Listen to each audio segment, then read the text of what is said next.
I'd love for most farmers to be able to make a really complex thing really simple. And this is what we used to do with rugby, and just keep it to, what do I need to do now? What is my job right now? Rather than getting worried about everything. And sometimes the right thing for me to do is actually knock off early and go to my kids swimming. Sometimes it's actually going, okay, I actually need a bit of a sleep in here because I've been, going for it for 4 weeks straight, haven't had a day off. So it's working out what the right thing is. And other times it might be, okay, right, I've got a big, we're about to start calving on the 1st of September, so we're kind of gearing up for that.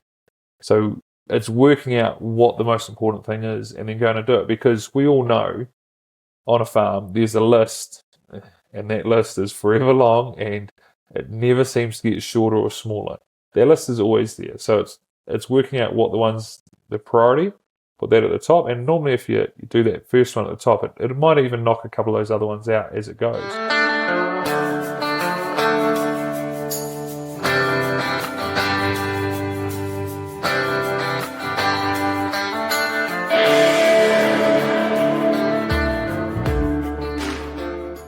Welcome to the Profitable Farmer Podcast, where we share stories and tips to help you run a better farming business and create your very own freedom farm.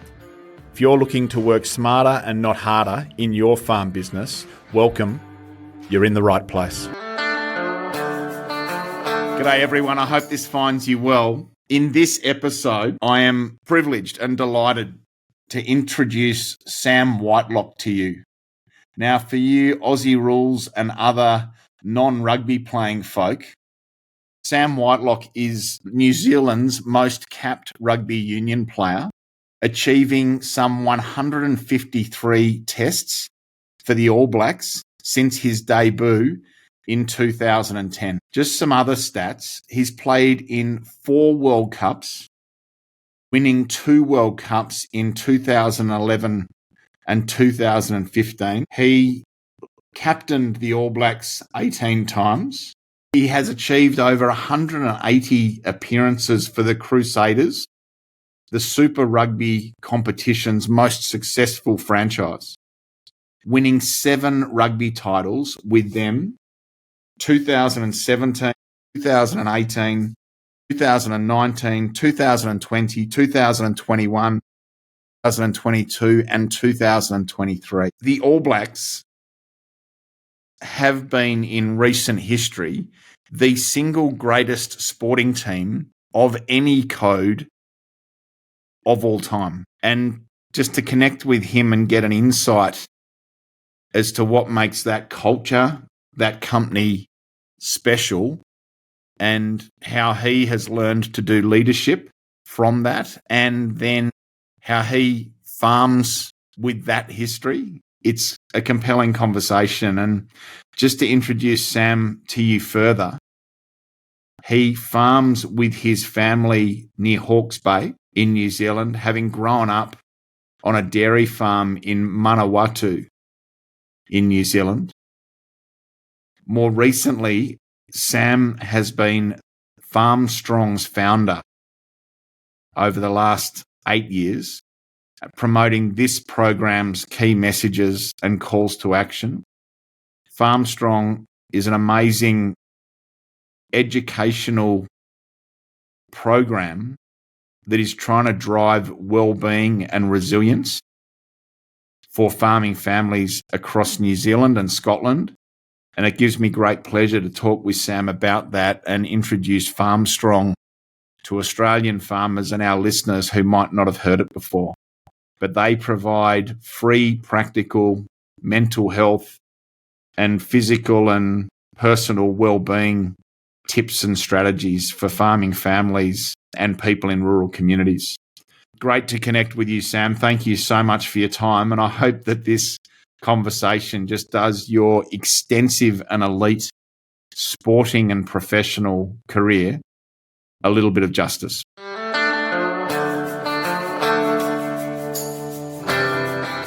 Sam, thanks for joining us. It's just great to have you, or have some time with you on this episode.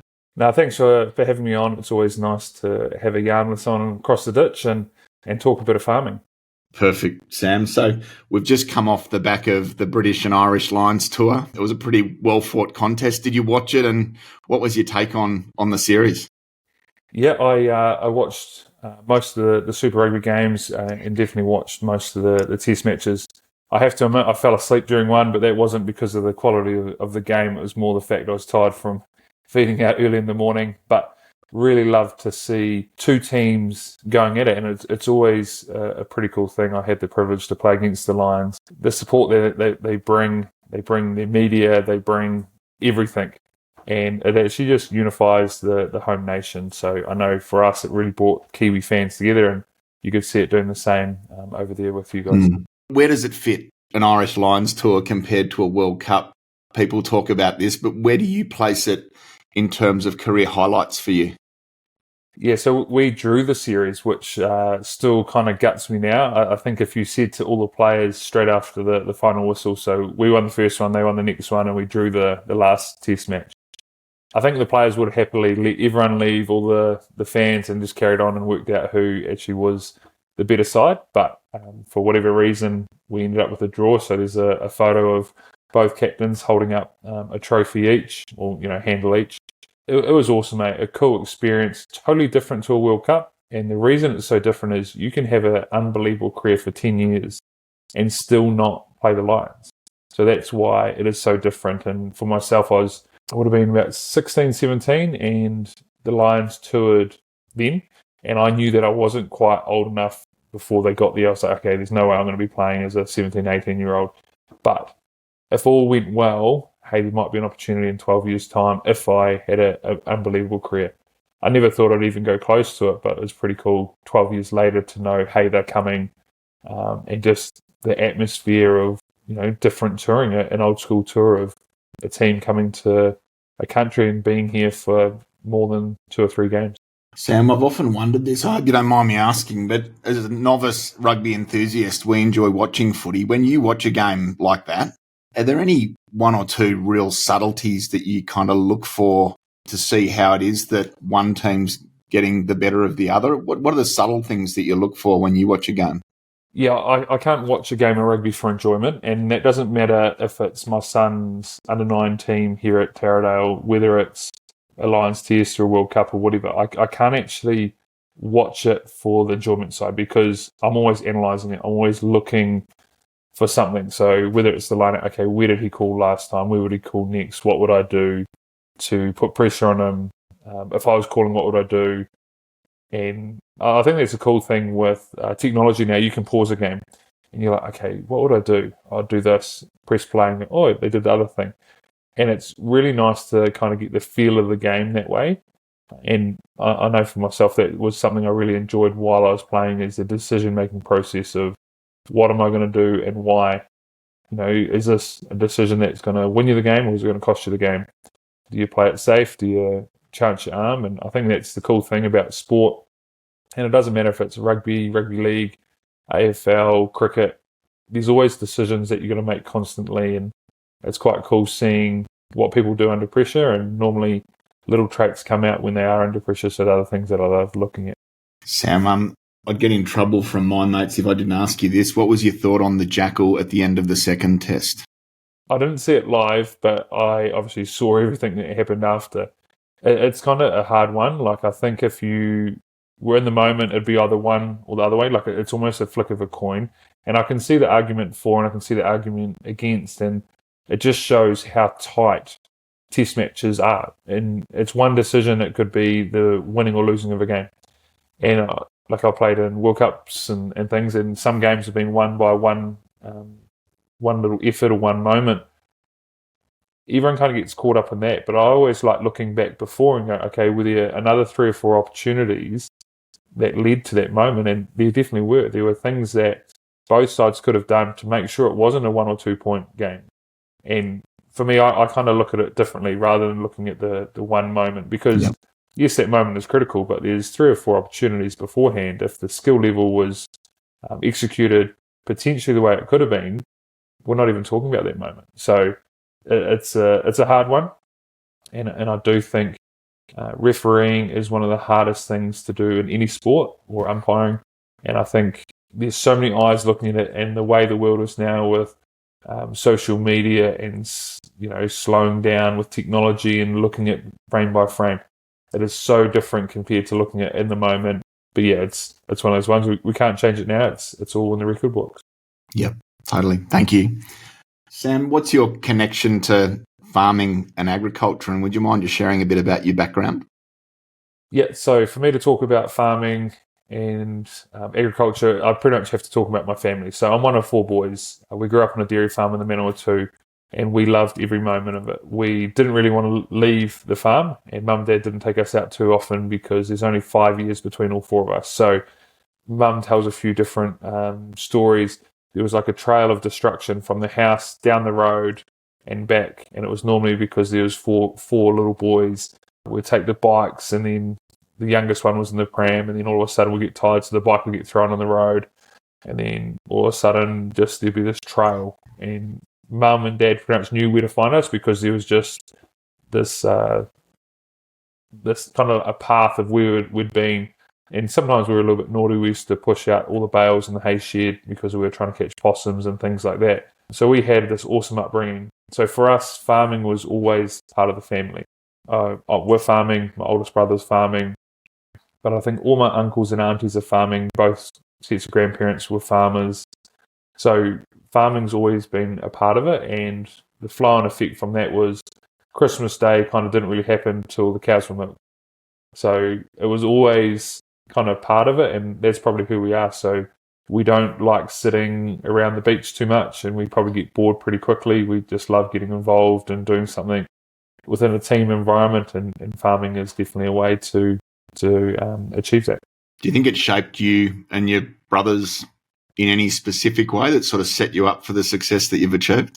Yeah, 100% agree. There's no way we would have achieved anything if it wasn't for family and for the farm. So I remember Mum at times would be doing what boys would do, and she would like kick us outside, lock the door, it'd be raining, she'd be like, just go find some fun yourself. So we'd just go out and do things. But the best thing about it was we had space, and anyone that grows up on a farm or is farming knows that space is a really nice thing. And it doesn't matter how big that space is, 1 or 2 acres, or having a high country station where you can roam as far as you want and do whatever you want.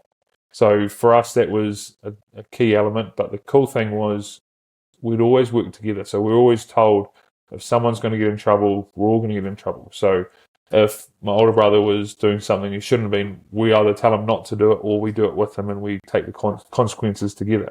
So we didn't actually know at the time, but we were pretty much a rugby team without knowing it. And all of a sudden you get a couple of mates over, the group of 4 turns into a group of 8, have a whole lot of cousins on one side of the family. I think there's 18 of us. So you get everyone together, all of a sudden it's a whole tribe. So we kind of grew up around dealing with people, having to sleep in a room and people were snoring and you're tired. So we just kind of had that upbringing that was probably similar to what we ended up doing on the footy field. It's a pretty good rule that others might steal. Any of you get in trouble, you all get in trouble. Yep, I remember getting lined up from oldest to youngest, and you had to explain what you did and why didn't you tell your younger brother to stop doing that. And there's a couple of things come to mind straight away. Like, we weren't naughty kids, but we probably were quite excitable at times, and we were quiet as a mouse for the first 15 minutes. But then once we got a bit of understanding of who the group is and stuff, would bring some energy. But Mum and Dad reckon we locked a few babysitters out on our time, and I remember having to bike down there to apologise to the neighbour who was babysitting us, because when Mum and Dad got home, she was outside crying, and it was just something that we had to do. So whether it was my idea or whose idea, it didn't matter, but we all did it together, so we all got in trouble together. But then at the same time, when we did things really well, we got rewarded together. So we were taught the team is greater than the individual. And not that Dad and Mum ever set us out to do that at the start, but that's just probably one of the things that happened because of our rural upbringing. And today you farm near Hawke's Bay. Tell us about the farm you run now, Sam. Yeah, so we're in a place called Rissington, which is about 25 minutes from Napier City. So we've got a sheep and beef place here, and really enjoying the challenges that come with farming. My youngest one's still at home; the other two are at school with the kids.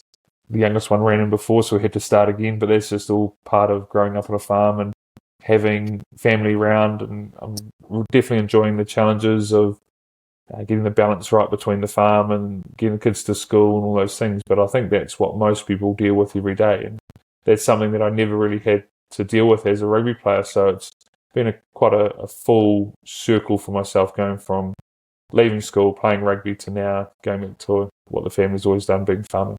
Sam, what are some of the issues you see farming families facing? You must speak, and we'll talk to your role as ambassador for FarmStrong shortly, but when you speak to farmers across New Zealand, what are some of the common threads and common issues that you're seeing?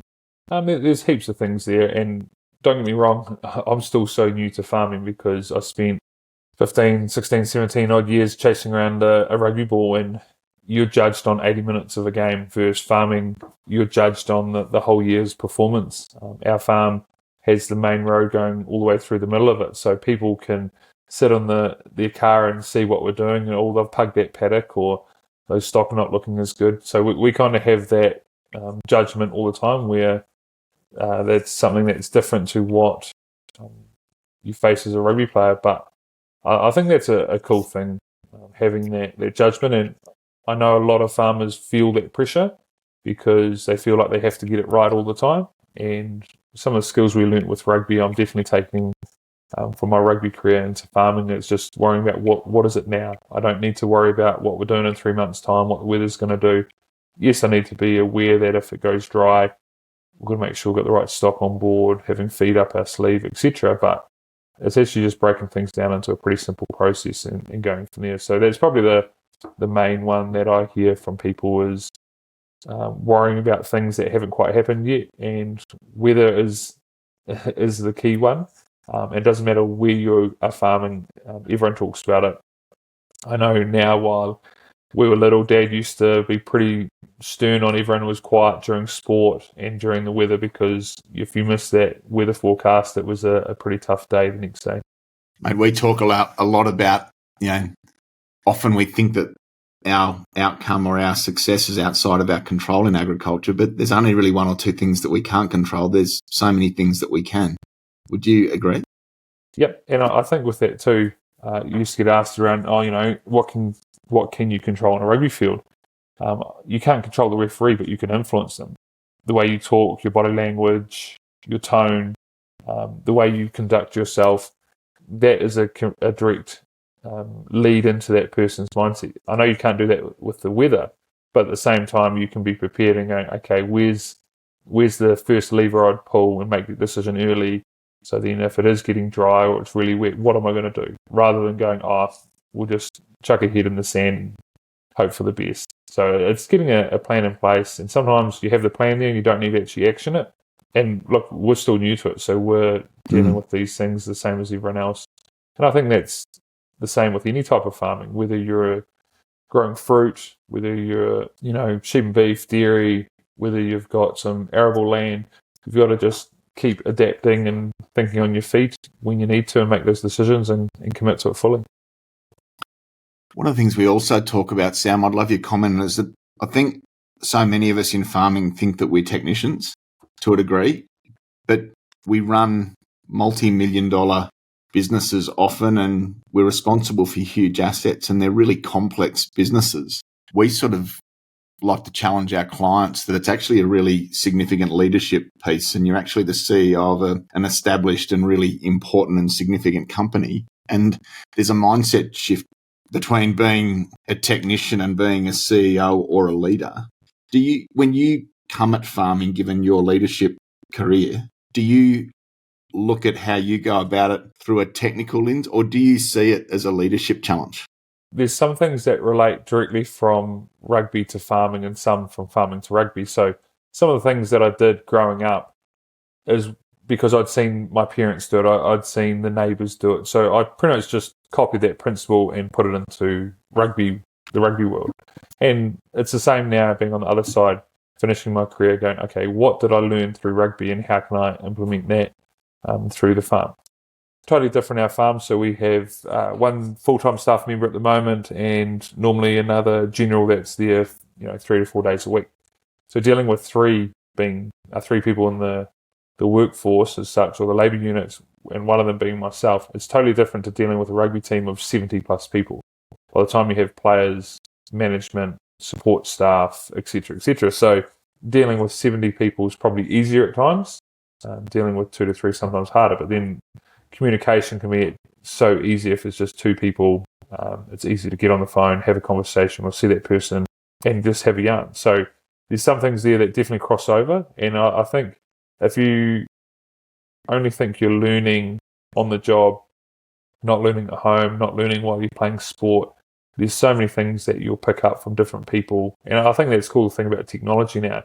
So whether it's a podcast, whether it's reading a book, whether it's having a yarn to someone down at the pub, whether it's talking to a family member or having a catch-up cup of tea with a neighbour, there's so many different ways to gain knowledge, have a yarn about it. And I think that's the thing that I've definitely learned. Everyone's got something to give. Whether they've been in the farming world for 2 minutes or they've been there for 50 plus years, there'll be something there that you can learn, and you'll take that on board and go, okay, that's a great idea. I'm going to run with it now. So what are a couple of the things that you've learned in rugby and in leadership and competitive sport that do really help you in your day job now as a farmer? Yep. The obvious one's communication. So if everyone knows what's going on, normally it's pretty easy. And there's the difference between not communicating enough and over communicating. But for me, it's trying to find that sweet spot. But I'd always prefer to over communicate than under communicate. And I think with that too, I'd rather have feedback from my staff rather than me just saying, hey, this is what I think, X, Y, Z, let's go do it.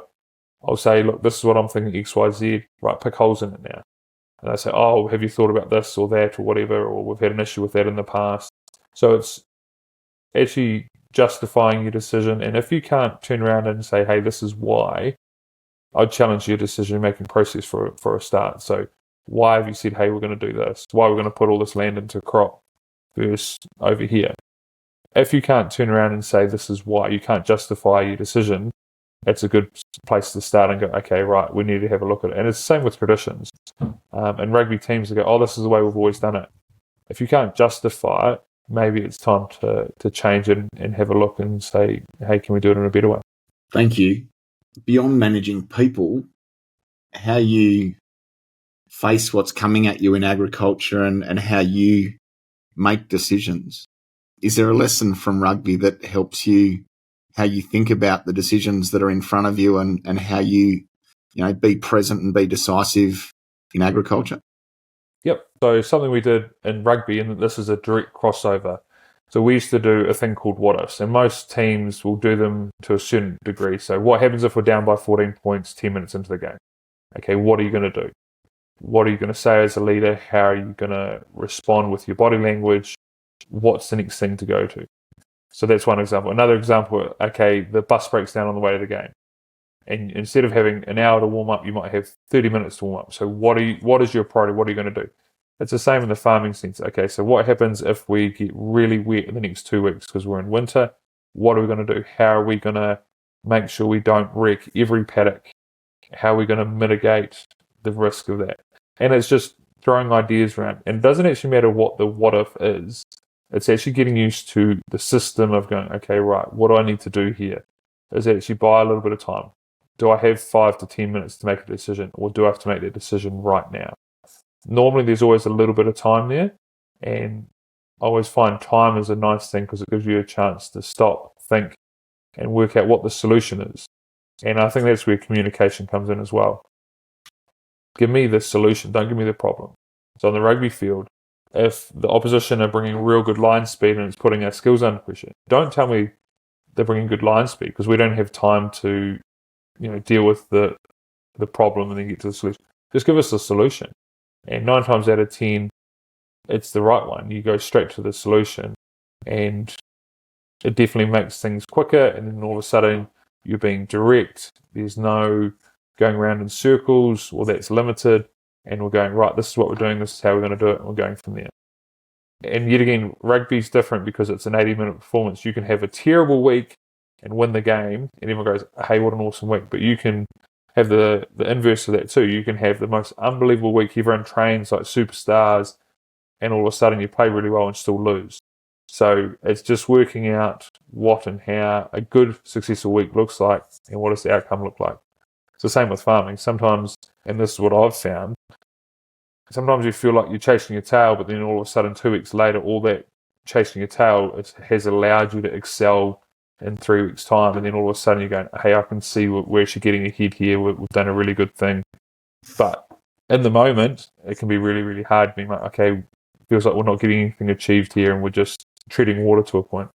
Sam, you talk about over versus under communicating.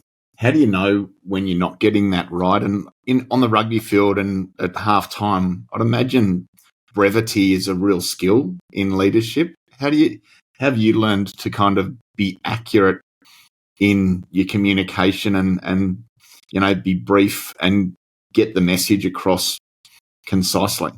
Yeah, sometimes someone will tell you, and for us in a rugby environment, there's a whole lot of people there that you can go to and ask for feedback. It's the same for what I'm trying to do here on the farm. We've got staff members, so might have a meeting or whatever, but it's actually really nice to go, okay, right, what are we doing really well at the moment? And sometimes focusing on the strengths that we've all been doing really well, then it's going, well, what do we need to improve on this next, month block or whatever it is? All of a sudden, getting that feedback and making sure you're not going to take that feedback personally. So if someone says, hey, communication, you're speaking too much. You're actually asking all the questions and you're answering all the questions yourself. So that's always a really nice one to know if you're over communicating. You're asking the questions and answering them. The easiest trick for that is just embrace silence. So ask the question. So if you've got 5 staff members, okay, right, what do we need to improve on? And just wait. And sometimes you'll be sitting there twiddling your thumbs and in your head going 1, 2, 3. You might get to 10 and then someone will come with some gold. But if you ask the question, what do we need to improve on? And then you're giving all the answers, what's the point in having the meeting? Why not just tell them what you want? Thanks, Sam. Would you mind telling us a bit about FarmStrong and what was it about that project that inspired you to become ambassador?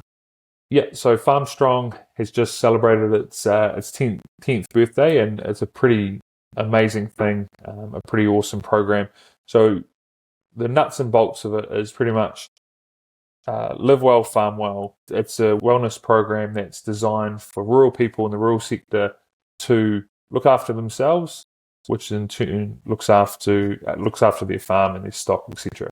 So there's a whole lot of different areas in it that is really simple, awesome website, which is farmstrong.co.nz. Jump on it and have a look. And it doesn't actually matter where you come from. There's something there for you. And the cool thing about it, all the resources are free, so there's no cost involved. You can jump on that website at any time, and there's some really cool resources. A couple of my favorite is they put out a couple of books, and a coffee style book or a cup of tea style book, so you can pick it up, read a page or two and put it down, and it doesn't take forever. It's just a nice little moment that you can have. But what's in the book? The book is examples of what people have been through. So really tough times, whether it's a cyclone, a flood, a drought, in Bovis, all these different things. And they talk around what they did and the challenges they had, but then how they came out the other side and what they put in place to make sure that they came out in a really good spot, physically, mentally, emotionally, etc. So for me, why did I get involved? Obviously the family upbringing rurally, but mum and dad, just a year or two before, they had salmonella go through the dairy herd, and dad got the vet out, and the vet said, hey, look, the only thing we can do here to stop it spreading through the milking cows and the young stock was to move the herd every couple of half hours, and anything that was left behind already had it and was really crook, and the vet actually recommended to shoot them because it was spreading too fast. They couldn't do anything. There weren't enough vets to do it. So dad left home early in the morning and got back at about 8:30. And mum said, oh, you're quite early for your cup of tea. And dad said, oh no, I'm out of bullets. So mum said, what do you mean, what's happening? Dad's like, I'll explain later. So all 4 boys were away at this stage. I think 3 of us were playing professionally, and my little brother was living in the UK doing his gap year. We knew nothing was going on, so mum and dad probably fit into that over-communicating style as parents, which is awesome because we know what's going on. All of a sudden, they went quiet. You'd ring home, and you get, oh, hey, I'm busy, I'll ring you back. Phone would hang up. And it wasn't until my little brother got home and said, hey, you need to get home and help mum and dad out. I said, well, what's going on? I've been trying to talk to them, nothing's going on. And then once I got home, I realised that mum and dad had to shoot roughly about 180 of the milking herd and about 200 of the young stock because it got into the young calves. So dad and mum at that stage had probably been farming for 30 years. They had really strong support network up and down the road. They had dad's parents down the road, my uncles and aunties down the road. So that they had all the support, they had the experience, but the pressure that they were under through, having this event was massive.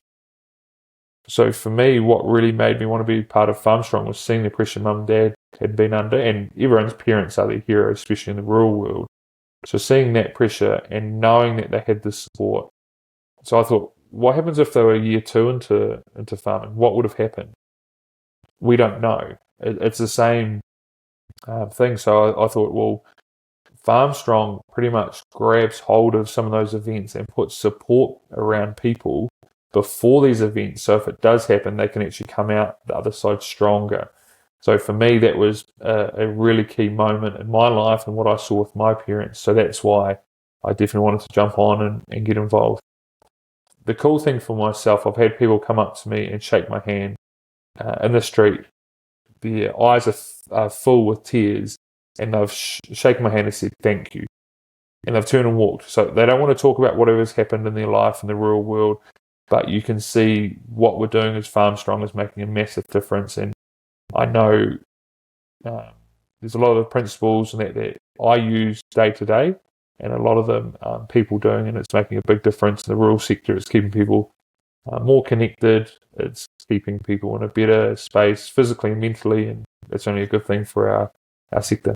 So there's no doubt that we face real pressure in farming and real variability, and we talk a lot that burnout's a real issue across certainly Australian farming families, and we work huge hours, and I think there's work for us to do to get our businesses set up and our businesses professional and resourced so that they are less dependent on us. What's the problem? Is there a problem that Farm Strong is trying to solve, and what is it, Sam? Everything you've talked around then with Australian farmers is the same with New Zealand farmers. Farm Strong's just set up a thing in Scotland as well, so Farm Strong Scotland, and they're using the same principle because they are the same as us, the same as you guys, as you just explained. Burnout's a key thing, and I think with farming, the challenge that we have is we all come home, we're having dinner, we look out the window, and all those stock are on the crop they shouldn't be, or sit on the farm, and I'm guilty of it as well, so don't get me wrong. You're there, like, oh, I'll just do that one job, I'll do that one job. You might as well just not take your leave and just do the jobs. So planning your time and actually getting off farm, because it's so hard looking out the window and you're like, oh, I'll just do that one quick little job, and then half the day's gone because you end up doing another 10. So that's probably the key thing that I definitely see. I like the concept. You can't solve the problem that you've created in the environment in which you created it. Getting off farm, it just gives you a totally different perspective as well. Yeah, and I think that's the thing. Like, I know in New Zealand it's very similar to Aussie. I lived in Australia once I left school for 6 months. I think farming and sport are a great link. And when you go, hey, look, we're going to play AFL or league or whatever it is, we've got to travel an hour to the kids' game. Getting off farm actually gives you a chance to get away from it, take a breath. And then when you actually get back on, you're more energized because you've actually had some time away. And that's what I found with my rugby too. Especially early in my career, I wanted to do everything rugby, and I was probably obsessed, maybe to a point about it. But it wasn't until I kept studying at university and then we got the farm in behind, I had all these other things to do, and my rugby took off because I wasn't just spending every waking minute of the day thinking, all right, how do I get better at rugby? Maybe I should do this, maybe I should do that. It was actually a chance to get away from it So when it was time to double down on it, it was easy to go, right, I'm here, I'm excited to be here, let's go. What impact do you see Farm Strong having had now that it's approaching its 10th year? Yeah, it's been awesome. For myself, I've seen just some little things, and I know it's not major, but we had a big push around just taking a water bottle with you. And some little things like that. It doesn't seem like a lot, but then when you actually look at the science behind it and go, okay, the first thing in the body to get dehydrated is what? Is your brain. So your decision-making process is compromised. And the rate of accidents on farm has dropped. So there's things there that you look at and go, okay, that's amazing. I think the events that Farm Strong run are really good too. So sometimes they'll have a comedy event at someone's woolshed. So people actually go, and it's not actually the comedy event, it's actually the people getting there an hour early and leaving an hour or two after. They're not just talking about the farm. Sure, there's parts of it they're talking, but they're actually discussing and checking in with neighbours. Hey, who's not here? Why are they not here? Maybe I'm going to go call in and see them, make sure everything's all good. So it's that community feel, and that's what I really enjoy about farming is we come from some pretty rough places just because of the distance. Yeah. Pretty isolated at times. Sometimes people were 2 hours from the local dairy or whatever it is. So to get off farm is challenging, but I think when everyone does it, it's only a really good thing.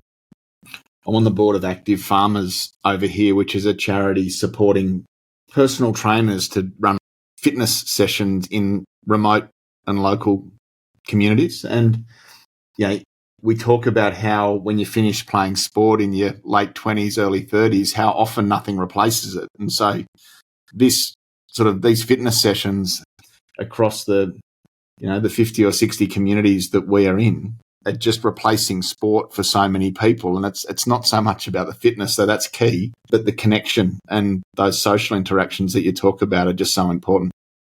Yeah, that's happening all around New Zealand too. I've got some good mates that when I was playing, they're like, oh, do you want to come down and do a session? I'm like, man, I run around all day. I just want to sit on the couch and watch Country Calendar and just chill out a bit because I'm absolutely gassed.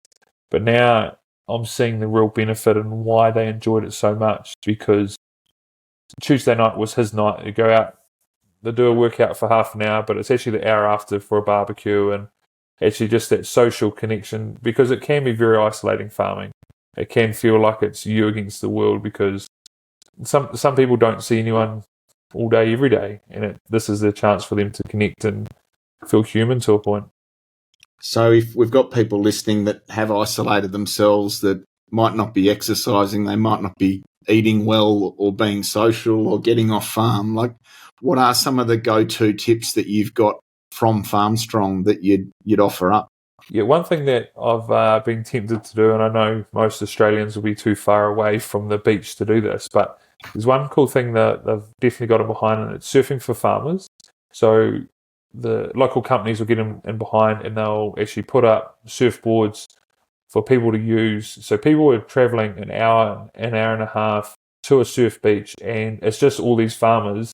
It's quite hilarious at times, from what I understand, is people getting in wetsuits and paddling out, and they're absolutely terrible at surfing, but it's just a way to connect and a way to get off farm and do that. So that's one thing that I reckon is really, really cool around that connection piece. And people are connecting from all over. If someone's traveling an hour from this way, an hour from there, it works really well. I know in Australia, you guys have got scale, and sometimes 6 hours from the coast is probably a little bit far to go for a swim. So there's other ways of doing it. I think the fitness thing is a really good one, and making sure that it's suited for you. So if you're 25 and you're fit as anything, you might have to challenge yourself a bit more. If you're a little bit older and you've got a sore knee or shoulder, just manipulating it so it's not so tough on you. But as long as you get your heart rate up and you're having that fun doing it, and it definitely helps. Thanks, Sam. It's an amazing program, and the resources that Sam mentioned are fantastic, and they're available to us all, even on this side of the ditch. And so just encourage you to jump onto their website. We'll include that in the show notes, but hopefully that can help some of our listeners to just check in on where you're at, how you're looking after yourself, and what you can do for you and for your family to be on your A game and more resilient. Sam, what's your tip or what's your hope for farming families that do lean into Farm Strong?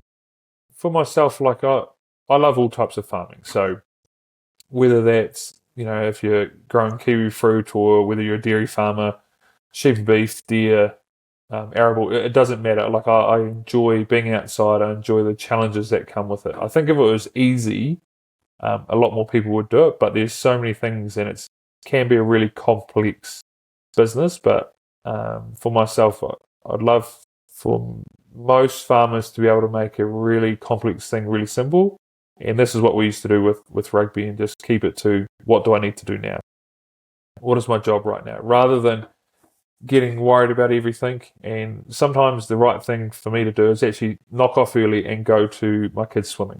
Sometimes it's actually going, okay, I actually need a bit of a sleep in here because I've been, going for it for 4 weeks straight, haven't had a day off. So it's working out what the right thing is. And other times it might be, okay, right, I've got a big, we're about to start calving on the 1st of September. So we're kind of gearing up for that. So it's working out what the most important thing is and then going to do it, because we all know on a farm there's a list, and that list is forever long and it never seems to get shorter or smaller. That list is always there. So it's working out what the priority, put that at the top. And normally if you do that first one at the top, it might even knock a couple of those other ones out as it goes. So I think it's two things: making good, clear decisions, and then the other one is prioritizing the right thing. Thanks, Sam, and congratulations for the role you play with Farm Strong. It's a great initiative, and hopefully we can encourage some Aussie farmers to lean into it and get some support. So thank you for that. No, it's cool. And like I've actually sent some of my townie mates to have a look at it, because the science is behind it. So it doesn't matter what you're doing, whether you're rural or not, but obviously there's a rural theme through it. So it's nice that people can jump on, and I've actually had my in-laws who are live in Auckland of all places. So really nice for them to go on and have a look and go, oh, there's some really cool things here that we can implement, even though they're not the most rural of people. Thanks, Sam. Looping back to your career, 153 caps for the All Blacks, 18 as captain, and then Crusaders Championships 2017, 18, 19, 20, 21, 22, 23. There's just so many accolades. I wouldn't mind just asking you, how formal is the leadership learning that you get within the All Black system? Is it on the job, and do you learn from the people around you, and is it informal, or is there kind of not training so much, but active coaching on some of the constructs like communication and decision making and handling pressure and being resilient and leading people? Is the training around that kind of formal, or how does it play out? So yes to both of your questions. So it's informal, but I think the easiest way to sum it up for me at the Crusaders, so you had Todd Blackadder was All Black captain, then Reuben Thorne was All Black captain. So all these people I'm going to name were Crusader captain first, then carried on to be All Black captain. So you had McCaw after that, then you had Kieran Reid, myself, and now Scott Barrett. So obviously McCaw had 100 million as captain and did an outstanding job, as we all know. But Kieran Reid watched him and looked at him and thought, okay, so he does that really well. Can I maybe take that from him and put it into my own game? Or he might have a bit of a hole here. Maybe I can push into this a bit more. So I do believe the monkey see, monkey do. And I think of all those guys, they were all themselves. They led in their own way. So there's no point myself to be like Kieran. There's no point Scott Barrett to be like Richie. You have to be yourself. And everyone's really good and really clued up to be like, hey, this person over here, something's up with them. I can't put my finger. It's normally because they're not being themselves. So yes, you've got to be yourself, but then there's always the areas to work on and improve. And I think that's the cool thing is when you're with a team environment, you get to see the captain, you get to see the experienced guys, the back seat, leading in their own way, and you get to go, okay, I could be similar to him, a little bit different. And I think that's the cool thing is there's always someone there to set you up so you can be successful by watching. But for myself, I loved having conversations about it. So if you were someone that I thought, hey, you're doing really well, there'd be an opportunity, whether that's on a bus, on an aeroplane, having a cup of tea or a coffee, playing cards. You can actually have those conversations informally, but then there's also things driven within the team environment. This is what we want. We want everyone to be a leader. We don't want you sitting back and waiting. You might have to make a key decision in a game. You might be one test match in, it might be your first one, but it might be the difference between winning and losing. So everyone was expected to lead, and I think hearing that, it meant everyone understood, right, there's a certain thing here that's expected. I've got to lead myself, and then all of a sudden you're leading others through your actions, and it's just a positive snowball effect from there. Sam, 30 years ago, the All Blacks was a great team and great community and great organisation. Today, it stands as the single greatest sporting team and club of all time in any code, as I understand. And the last 15 plus years, the All Blacks has just set the standard in rugby, but, in any sport on excellence. What changed? How do you define where it has been in the last 5 or 10 years compared to perhaps where it was, let's say, 25 or 30 years ago?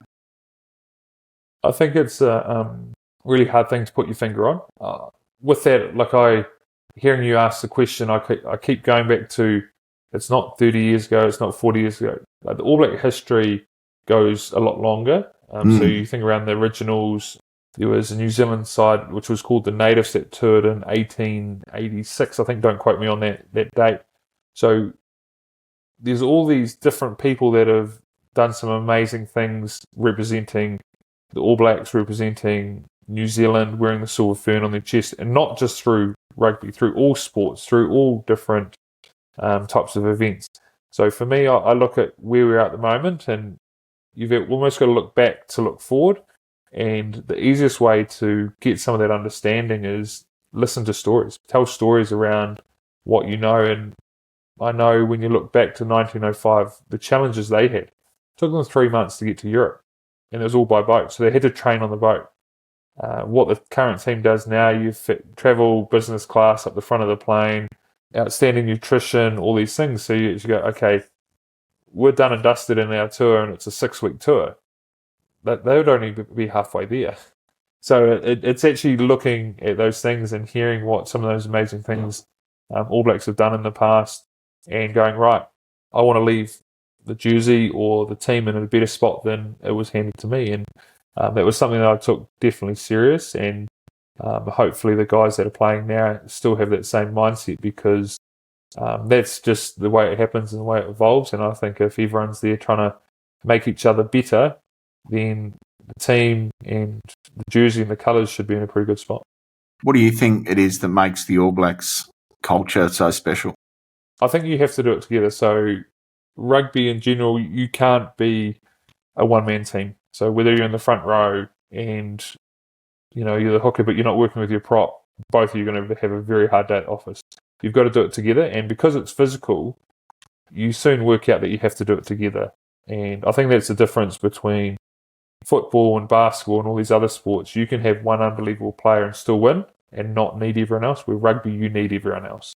So I think that's probably the key thing around the sport. And then with the All Blacks, I think it's the history of where we come from as New Zealanders. We actually come from everywhere. So we have the New Zealand European, we have the Māori, we have some Samoans, Tongans, Fijians, we have people with, a couple of guys, a little bit of German blood. We're actually a melting pot of all these different races and communities and things. And I think that's the cool thing. When we come together as All Blacks, we know what it stands for and what's expected. How does a leadership team within the All Blacks do strategy? If you have come off 3 tough games and you need to reset, or when you're setting up for a season, how does a high-performing team like that actually kind of go about resetting and reshaping how you move forward strategically? Yeah, I think the best thing about any leadership is the first thing you need to do is worry about yourself. So if you're a banker, are you doing your job as well as you can? So the first thing is you look at is that, and it's the same for a player. If you're leading really well, it normally means you're playing really well. Some people's style was to say next to nothing, but just play really well. and all of a sudden people say, oh, this person's a great leader, and it's normally because they're nailing their role. But then putting a framework around things definitely helps, and having time to plan. But I do think there's nothing like the great leaders that I've had is playing well. Playing well is the first step to everything. Everything after that comes from them. So it doesn't matter what team I was involved in. I knew if I played well, I could actually lead well, and that's what I saw some of the great players do. So that's what I just tried to copy and do as well. Of all the greats that you've played with, Sam, as you were sort of in your younger years with the All Blacks, who were the leaders and who were the players that you most looked up to, and what was it about them that inspired you? Yeah, I had one of those moments very early on in my career. So I was 22 when I went to my first World Cup, being the World Cup in 2011 in New Zealand. And a friend from school had just sent me a text saying, hey, look, you're doing everything you wanted to do.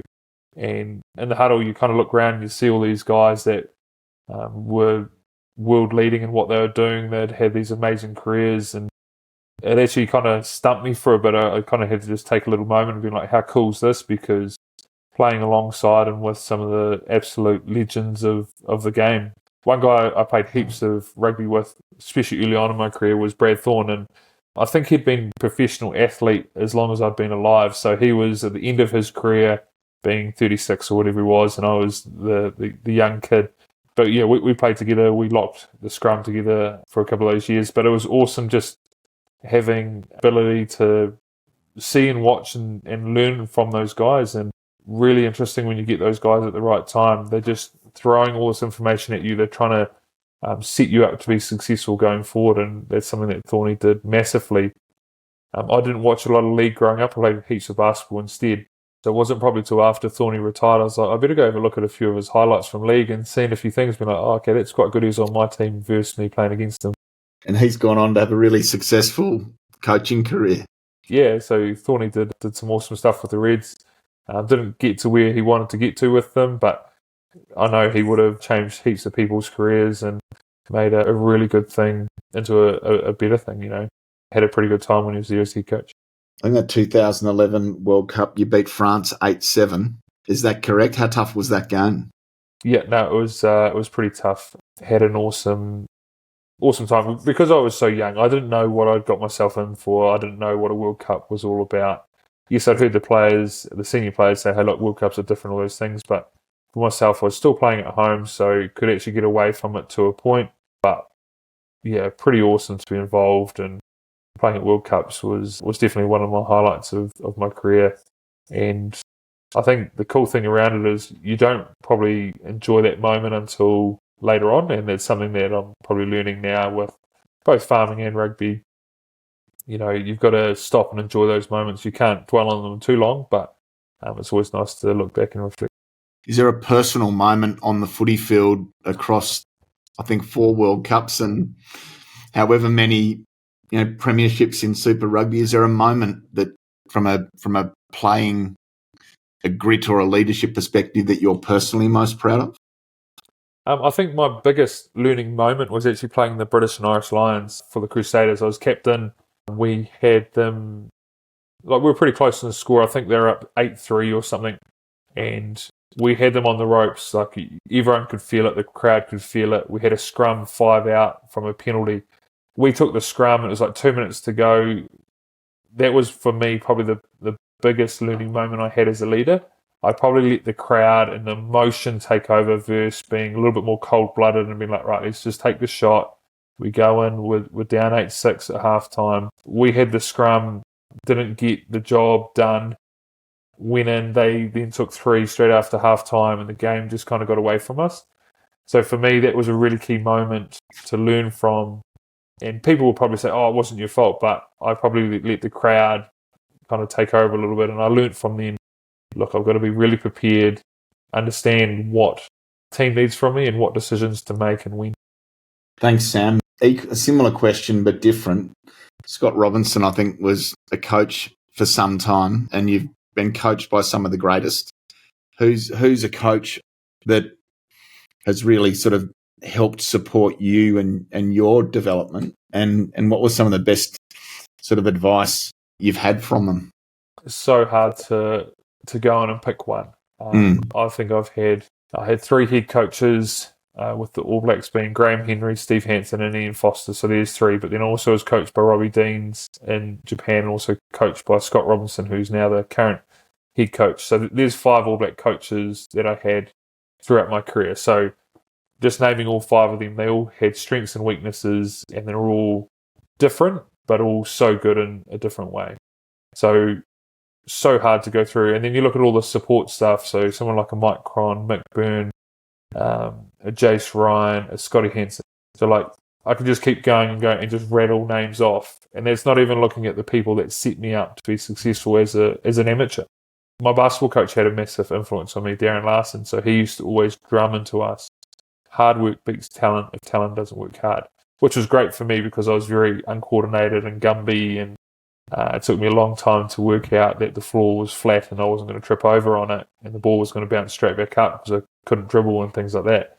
So I've had some amazing people help me across my career, and to single one out and go, hey, this is the best coach, very, very hard to do. So I'm probably not going to do it. Fair enough. Is there a bit of advice that you've been given that kind of continues to shape how you navigate farming? Yep. So the advice I got given when I was really young, so I kind of had a decision to make. Was I going to go down the basketball road or the rugby road? And at the time, I just remember it was kind of consuming me. Everyone kept asking, what are you going to do? How are you going to do it? And the advice that I got given was, look, listen to everyone, but then it's on me to decide, do I act on that advice? And that was really nice for me at that time, because I heard everyone wanted me to do what I wanted to do, which was nice, where a lot of people could have just kind of got caught up in, hey, Sam, we want you to do this, and it would have benefited them. So it was nice to hear that advice and go, okay, I'll listen to this now. I might not use it for a few years, but in 10 years' time, that might be the best advice. So I just tried to listen to everything, and memory is an amazing thing. Sometimes that advice was the wrong advice 5 years ago, but at the moment it's the best advice. So I've tried to just hang on to that and use it when needed. Great comment. Thank you. Mindset. We kind of coach our clients a lot around mindset, turning up and continuing to kind of work on that. Through Farmstrong and through, I guess, your career, how do you sort of go about making sure that mentally you're in the right frame of mind, that your attitude's where it needs to be, and that, within yourself you're in a good spot from a mindset perspective? Yeah, so really like this area. For myself, I know if I'm got everything at home sorted and the way it should be operating, it's actually really easy to be a rugby player or a farmer. Normally, if something's at home, the kids are sick or been away too much, it actually makes being a farmer at times really difficult. So getting that balance right, and that's something that I know for myself I need to keep doing and keep working on, so I don't pretend that I'm an expert at that, because I'm definitely not. So it's making sure that I can get that time away from the farm, time away from the family, time away. But then it means, so when I am there, I'm fully there. And one of the best things I got was advice around my phone. So coming home from rugby, you might be talking to a coach or a player about something. Leave your phone in the car. Finish your conversation before you get home. Walk in and see the kids for the first 10, 15 minutes and be fully present. They'll go back to doing their puzzle or reading their book or whatever they're doing. But then that's when there's an opportunity to go back and get your phone out and finish the next thing you need to do, etc. But there's nothing worse than walking in the door on the phone, and then all of a sudden dad's home and they want that little 5 to 10 minutes. Normally, if you give them that 5 to 10 minutes and you explain to them, look, daddy's just got to sort something out first, it's real easy to go back and do it. Great comment, Sam. Just 2 questions to finish. I really am grateful for your time. As you reflect back on your sporting career, your contribution to Farmstrong and where you're up to with farming and family, what are you most proud of? Definitely my family. So my children, my wife, there's no way I would have achieved anything without them. So that's definitely the lead-in. But I think if you ask me that question in 10 years' time, I'll be able to give you a more direct and definitive answer, where at the moment I'm still in that little stage of oh, maybe could I play again, even though I know that I shouldn't be thinking that way. So I haven't had too much time to reflect and actually go back and go, hey, that was pretty awesome. But the longer I'm out of the game as a player, I get to understand and think back of some of those amazing things. And I saw some highlights the other day from about 10 years ago, and it's amazing how quickly the game changes. I was talking to some players the other day. I started, there was no crouch, bind, engage, or set. It used to be crouch, engage, and everyone worked out engage is a really long word, so people used to go on the end of this and that. No wonder people got some pretty stiff necks that played 15, 20 years ago. But I think that's the cool thing. The game's always evolving. People always looking for ways to get an advantage, and it's the same in farming. There's so many opportunities to be better and learn and grow, and sometimes you might go the wrong way, but then you take that on board, and hopefully that'll set you up in the future. Thanks, Sam. Last question. What piece of advice would you give a younger you? Probably a few things, but what would I say to a younger me? I got some really good advice from Conrad Smith early in my career, and he said, look, make sure you enjoy it. Make sure you stop and enjoy what you've done. And I did that, but at the same time, I probably didn't do it enough because I was always, right, what's next? What are we trying to do? And it's the same with the farm I've found now. Is actually looking at an old to-do list that was 12 months ago and be like, okay, we've done that, we've half finished that. And you're actually looking and go, oh, that's some pretty cool stuff that we've achieved and we've done so far. So it's not stopping reflecting. It's probably just understanding that when you do achieve something pretty awesome, actually enjoy the moment and spend it with people that you care about. So there was one thing I did towards the end of my career. If I had some goals for a game or I repeatedly had some good games, reward the family by, let's go out for dinner. Reward my wife Hannah by going, okay, let's go to the movies, which is something we didn't do a lot of, but she loved doing. So it's taking people with you is what I'm probably trying to say. Sam, congratulations on an amazing career and contribution to an amazing institution. Well done again on your contribution to Farm Strong, and really good to connect with you, and thank you so much for your time.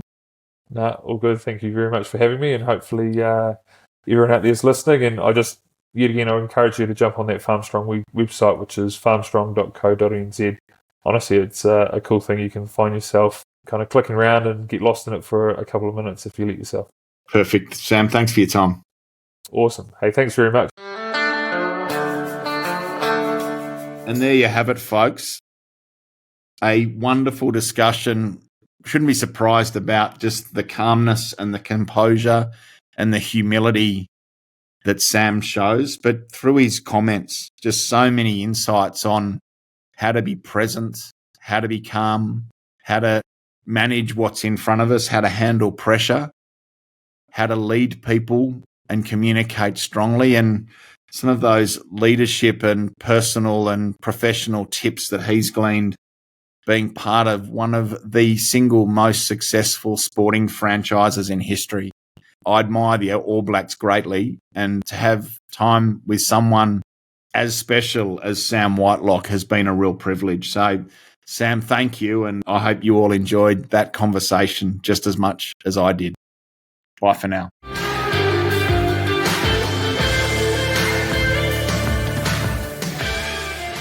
Thanks for listening to another episode of the Profitable Farmer podcast by Farm Owners Academy. If you're new to this show, be sure to follow us. If you've been a long-time listener, let your friends know about us, or come continue the conversation in the Profitable Farmer Facebook group. All the best as you grow your business and create your freedom farm. Until next time, keep being incredible.